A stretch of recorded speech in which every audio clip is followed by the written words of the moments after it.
하지부 손상 같은 경우에는 사고 후에 여기저기 돌아다니면서 병을 키워서 오시는 경우가 많아요. 시간 지나면서 더욱 큰 후유증이 발생할 수 있기 때문에 초반에 안정 취하시면서 치료하는 게 좋겠습니다.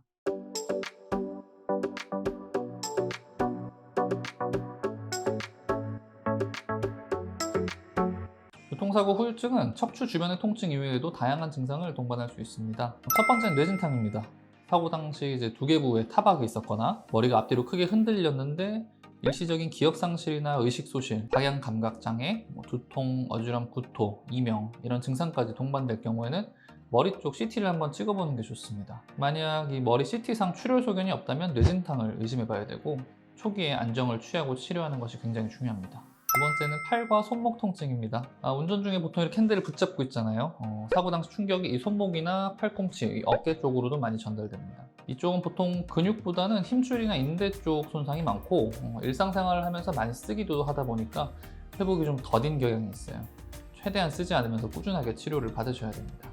세 번째는 무릎과 발목 통증입니다. 하지부는 보통 이제 페달을 밟고 있는 쪽에 충격이 더 많이 가해집니다.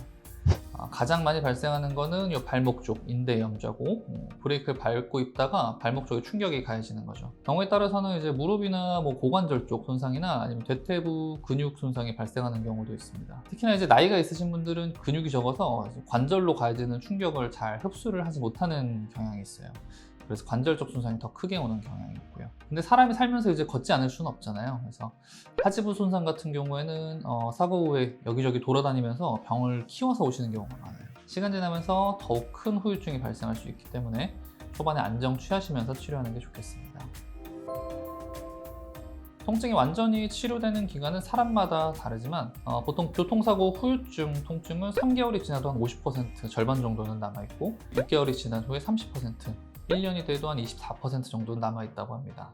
우리 몸은 작은 교통사고에도 생각보다 충격을 크게 받아요. 차량과 사람 간의 사고는 말할 것도 없고 이게 차 대 차 사고라도 워낙에 속도도 빠르고 차량의 무게도 사람에 비해 굉장히 무겁기 때문에 생각보다 충격이 큽니다. 그러므로 아무리 작은 교통사고라도 사고 직후에는 절대로 무리하지 말고 충분한 휴식을 취하셔야 하고 빠른 진찰과 치료를 받으셔야 후유증을 남기지 않을 수 있습니다.